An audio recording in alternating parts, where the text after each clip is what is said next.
कानी बहू। किशोरी लाल जी के बेटे राघव की शादी की बात जगह जगह चल रही थी, लेकिन किशोरी लाल जी को कोई लड़की पसंद ही नहीं आती थी। और उसकी एक ही वजह थी, किशोरी लाल जी का लालची होना।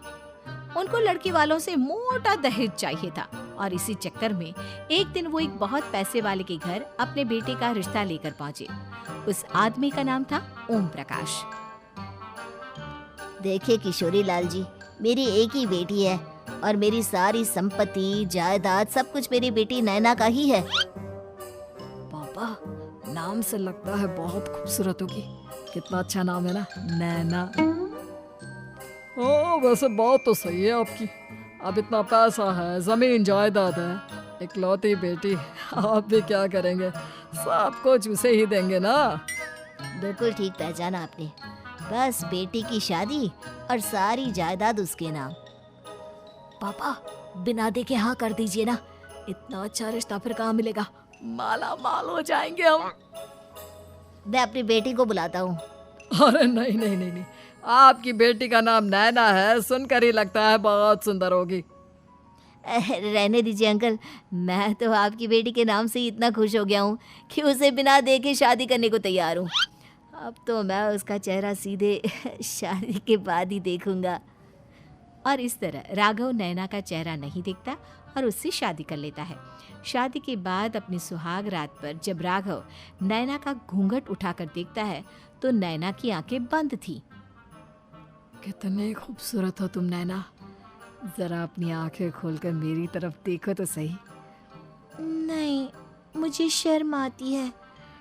अरे, मैंने तुम्हें शादी से पहले भी नहीं देखा, और अब अगर तुम आंखें खोलकर मुझे देखोगे भी नहीं तो मुझे अच्छा कैसे लगेगा?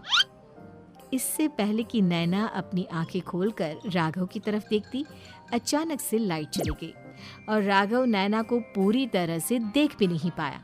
अगली सुबह नैना राघव के लिए नाश्ता बनाकर लेकर आई। अरे ये क्या, आधा पराठा सेका हुआ है और आधा बिल्कुल कच्चा। ये तुमने क्या किया नैना? बहू, तुमने क्या आधा पराठा तवे से नीचे लटका कर रखा था, जो आधा सिका है और आधा कच्चा? मुझे जितना दिखेगा उतना ही तो सीखूंगी ना पापा जी। जहाँ जहाँ मुझे नजर आ रहा था वहाँ मैंने सीख लिया, जहाँ जहाँ नहीं दिखा वहाँ कच्चा रह गया होगा। इसका क्या मतलब है? ये कैसा मजाक कर रही है तुम? अरे बहू, तुमने इतना लंबा घूंघट क्यों लगाया हुआ है? देखो, हमारे घर में बहुओं को बेटी की तरह रखा जाता है, और फिर तुम तो इतना सारा माल लेकर आई हो। देखो, ये घूंघट डालकर रखने की कोई जरूरत नहीं है। हाँ नैना, पापा जी ठीक कह रहे हैं, तुम तो आराम से रहो, अपना ही घर समझो। नैना अचानक से अपना घूंघट उठा लेती है। अरे ये क्या पापा, नैना की तो एक आंख फूटी हुई है। नाम से नैना, लेकिन ये तो कानी बहू निकली। मेरे साथ धोखा हुआ है, धोखा। बिना दिखाए अपनी कानी लड़की मेरे संग ब्याह दी। मुझे कानी बीवी नहीं चाहिए। मुझे अभी ओम प्रकाश जी से बात करनी पड़ेगी। आखिर उन्होंने मेरे साथ ऐसा किया क्यों? अरे, आप लोगों ने ही तो पापा से कहा था कि आप लोग शादी से पहले मुझे देखना नहीं चाहते। अब मेरे पापा पर क्यों इल्जाम लगा रहे हैं? अरे लेकिन उन्हें बताना तो चाहिए था ना कि तुम कानी हो, एक आंख से तुम्हें दिखाई नहीं देता। किशोरी लाल और राघव नाराज होकर ओम प्रकाश को अपने घर बुलाते हैं। पापा जी, ये आपने क्या किया? शादी से पहले बताया क्यों नहीं कि नैना की आंखों में परेशानी है? अरे, आप ही ने तो लड़की देखने से मना कर दिया था। और लेकिन आप बता तो सकते थे। आपको तो हमारी बेटी की प्रॉपर्टी चाहिए थी, वो भी पूरी की पूरी। अब क्या हुआ अगर उसे आधा दिखाई देता है? प्रॉपर्टी तो आपको पूरी मिल गई ना। अरे ये क्या बात हुई? मेरी शादी प्रॉपर्टी से नहीं, आपकी बेटी से हुई है। अब ये तो पहले सोचना चाहिए था, तब तो मेरी प्रॉपर्टी देखकर तुम्हारी जुबान लपलपा रही थी। लेकिन मैं कानी लड़की को अपनी बीवी बनाकर नहीं रख सकता। पापा, कुछ करिए ना आप।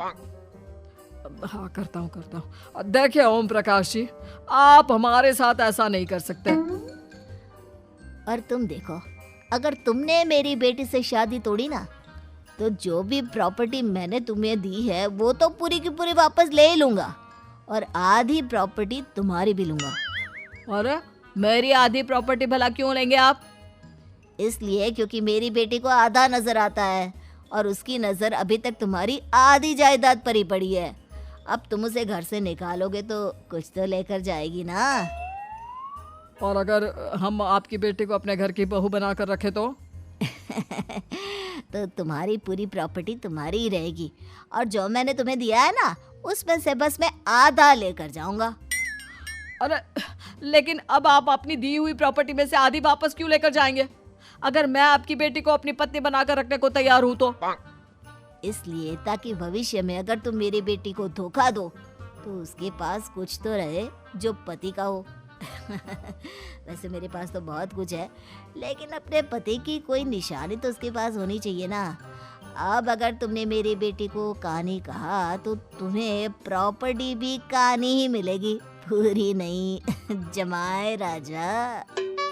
किशोरी लाल और राघव समझ चुके थे कि वो बुरी तरह फंस चुके हैं और अब उनके पास वहां से निकलने का कोई चारा नहीं है। अब समझ में आया ना, लालच बुरी बला होती है। एक तो तुम्हें प्रॉपर्टी मिली, ऊपर से बीवी मिली, उसमें तुम्हें नखरे भी दिखाने हैं। आए बड़ी, चुपचाप बैठो दोनों। कुछ दिनों के बाद नैना राघव की कार लेकर बाजार घूमने निकलती है और जब कार लेकर वापस आती है, ये क्या? एक तरफ से मेरी गाड़ी पूरी खराब हो चुकी है। लगता है तुमने मेरी गाड़ी को किसी दूसरी गाड़ी के साथ एक्सीडेंट किया है। अरे अरे कितना बड़ा नुकसान कर दिया तुमने बहू। वो क्या है ना पापा जी, मुझे एक आंख से दिखाई नहीं दे रहा था, सामने से गाड़ी आ रही थी। मुझे तो सिर्फ आधा ही दिखाई दिया और वो गाड़ी मेरी कार से रगड़ते हुए निकल गई। अब मैं क्या करूं बताओ? आप इसे ठीक कराने के पैसे कौन देगा? तुम्हारे पापा? तुमने मुझसे इस तरह से बात की? अभी रुको। नैना राघव की शादी ओम प्रकाश को देखो राघव, अब जो मेरी आधी प्रॉपर्टी तुम्हारे पास है ना, उसमें से आधी और मैं लेकर जाऊंगा कि तुमने मेरी बेटी को डांटा। अरे नहीं पापा जी, गलती हो गई, माफ कर दो। गलती की तो कोई गुंजाइश ही नहीं। अगली बार मेरी बेटी को डांटा तो बची हुई आधी में से आधी और ले जाऊंगा। लालच के चक्कर में हम दोनों ने बहुत बड़ी गलती कर दी। एक तो तुम्हें काली बहू मिली और ऊपर से जो माल मिला वो भी काला। इस तरह राघव की हर एक गलती पर ओम प्रकाश उसकी प्रॉपर्टी का आधा आधा हिस्सा लेकर अपना सारा माल वापस ले गया और राघव को कानी बीवी से काम चलाना पड़ा। ये लालच वाकई में बुरी बला है।